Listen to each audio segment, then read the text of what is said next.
मेवाराम जैन की अश्लील वीडियो की इनसाइड स्टोरी क्या है जिस वजह से पार्टी ने उन्हें निष्कासित किया, वो आपको इस वीडियो में बताएंगे। नमस्कार, मैं मोनालिका मिर्चवाल, आप देख रहे हैं राजस्थान वन। बाड़मेर के पूर्व विधायक मेवाराम जैन की कांग्रेस में वापसी हो गई है। कांग्रेस ने दोबारा उन्हें पार्टी में ज्वाइन करवाया है। आप सभी ने खबर जरूर सुन ली होगी, सुबह से आज बहुत चल रहा है कि मेवाराम जैन कांग्रेस में दोबारा शामिल हो गए हैं। राजस्थान कांग्रेस के प्रभारी सुखजिंदर सिंह रंधावा ने लेटर भी जारी किया है, जिसका तस्वीर भी देखने को मिल रहा है। खैर, इस वक्त सवाल यह है कि मेवाराम जैन को कांग्रेस ने निष्कासित क्यों किया था, उसकी पूरी डिटेल्ड कहानी क्या है वो आपको इस वीडियो में बताएंगे कि हकीकत में मेवाराम जैन ने क्या क्या किया था जिसके चलते कांग्रेस ने उन्हें निष्कासित कर दिया।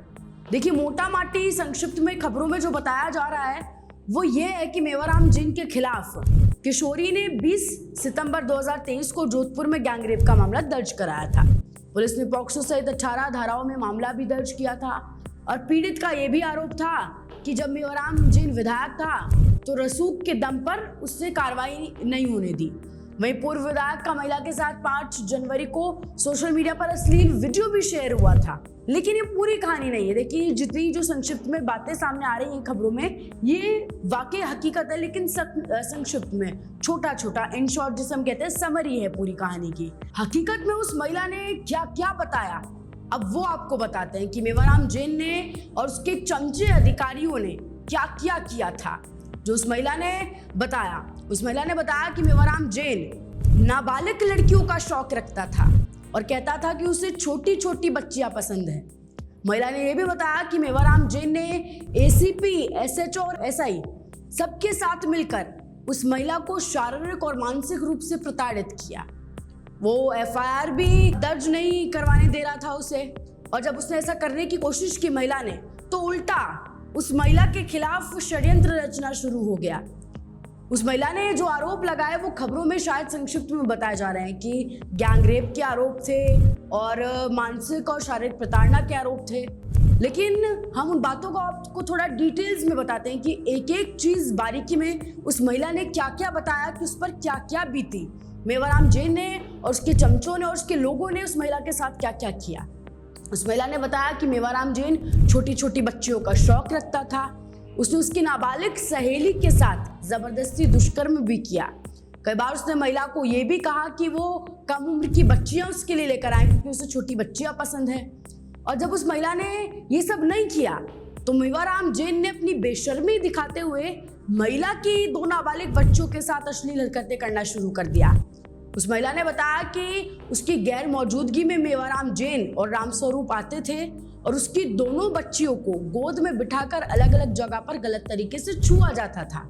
ऐसा करते थे पूर्व विधायक मेवाराम जैन। महिला की बेटियों के साथ जो हरकत हो रही थी, तब उस महिला को इसके बारे में पता चला तो उसने उसका विरोध किया, जिसके बाद मेवाराम जैन ने उस महिला को उल्टा हड़का दिया। उसे डराया धमकाया कि हम तुम्हारे खिलाफ झूठा केस कर देंगे। और इतना करके मेवाराम जैन नहीं माना, उसने बच्चियों के सामने ही उस महिला के साथ जबरदस्ती की और दुष्कर्म किया और उसे धमकाया कि उसकी वीडियोस फुटेज उसके पास है जिन्हें वो वायरल कर देगा और वो तो विधायक है इसलिए वो तो बच जाएगा, उसके साथ कुछ नहीं होगा। लेकिन वो उस महिला को झूठे आरोपों में फंसा देगा और उसका भवरी देवी जैसा हाल कर देगा। ऐसा कहकर उसने महिला को धमकाया, डराया। इसलिए वो चुप भी रही कई दिन और चुपचाप मेवाराम जैन के लिए ये भी कहा उसने कि वो चुप रहे, कुछ भी ना करे और चुपचाप मेवाराम जैन के लिए 15-16 साल की नाबालिग लड़कियां लेकर आती रहे। लेकिन वो महिला चुप नहीं रही, जिसके बाद उसकी आवाज को दबाने की हर मुमकिन कोशिश मेवाराम जैन ने की और बाकी आरोपियों ने भी उसके खिलाफ 30 अक्टूबर को मिलकर एक झूठा केस भी दर्ज करवा दिया।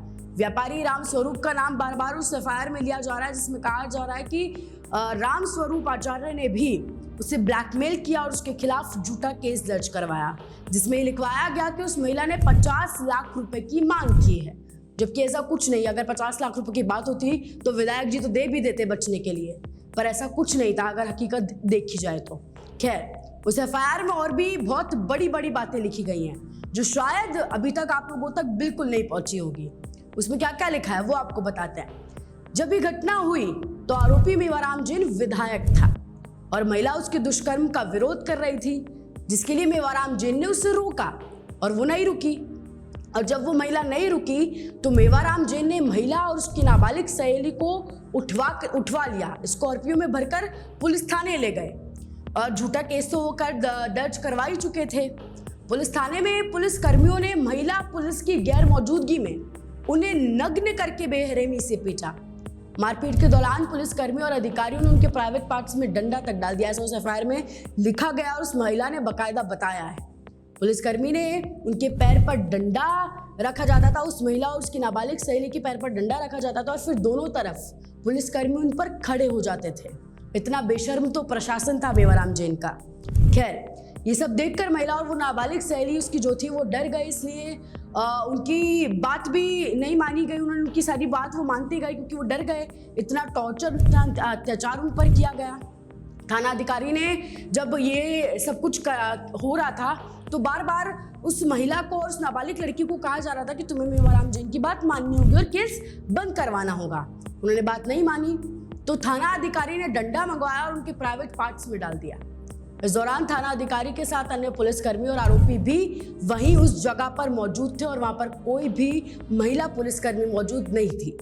उनके सामने ये सब कुछ किया जाता था।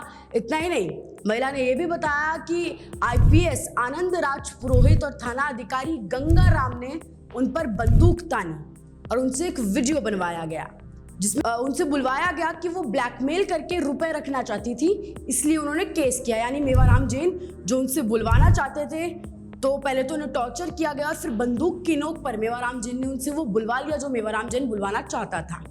उसने ये बुलवाया उससे कि वो पैसों के लिए उसे ब्लैकमेल कर रही थी। साथ ही वीडियो में ये भी बुलवाया गया कि नाबालिग बच्चियों के साथ दुष्कर्म का जो मामला है उसमें वो कोई कार्रवाई नहीं चाहते। ये आरोप महिला द्वारा मेवाराम जैन पर लगाए गए।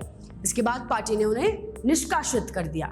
अब मेवाराम जैन वापस से कांग्रेस में शामिल हो गए हैं, जो कि देखिए बात कांग्रेस और बीजेपी की यहाँ पर बिल्कुल भी नहीं है। अगर बीजेपी का भी ये कोई विधायक करता है, किसी भी पार्टी का कोई विधायक, कोई भी आम इंसान भी ऐसी हरकतें करता है तो वो सजा का हकदार है। अब क्योंकि वो विधायक थे और कांग्रेस संविधान बचाओ रैलियां निकालती है, तो ये हमारे संविधान के लिए और राजस्थान के लिए तो बड़ी ही शर्म की बात है कि ऐसे विधायक को, ऐसे नेता को जिस पर इतने बड़े बड़े आरोप हैं, मान लीजिए शायद वो सच साबित नहीं हो पाए, क्योंकि बड़ी जाहिर सी बात है वो महिला एक आम औरत है और वो मेवाराम जैन एक विधायक हैं। और प्रशासन को कैसा अपना जेब में रखकर मेवाराम घूम रहे थे वो महिला पहले एफआईआर में बता चुकी है। तो मेवाराम जैन तो पूरे सोर्सेज लगाकर बच गए। लेकिन महिलाओं की बातों में अगर कहीं ना कहीं सच्चाई है तो क्या कांग्रेस के पास नेताओं की कमी है कि मेवाराम जैन को, उनकी तो उम्र भी हो गई है, 3 बार विधायक भी रह चुके हैं, अच्छी खासी राजनीति कर चुके हैं और इतनी ऊंची हरकतें भी कर चुके हैं, उसके बाद भी कांग्रेस ने उन्हें वापस ले लिया। जबकि कांग्रेस के अंदर ही तमाम सांसदों ने, तमाम प्रभारियों ने, तमाम विधायकों ने, हरीश चौधरी ने खुलकर इस चीज का विरोध किया कि मेवाराम जैन को वापस नहीं लिया जाना चाहिए। लेकिन फिर भी कांग्रेस ने मेवाराम जैन को वापस शामिल कर लिया गया है, जो कि बड़ी ही शर्म की बात है, सिर्फ कांग्रेस के लिए ही नहीं, राजस्थान के लिए भी, कि ऐसे नेता हमारे बीच रहते हैं। खैर, आप क्या कुछ राय रखते हैं इस पूरे विषय पर हमें ज़रूर बताएं और ऐसे जुड़े रहें राजस्थान के साथ।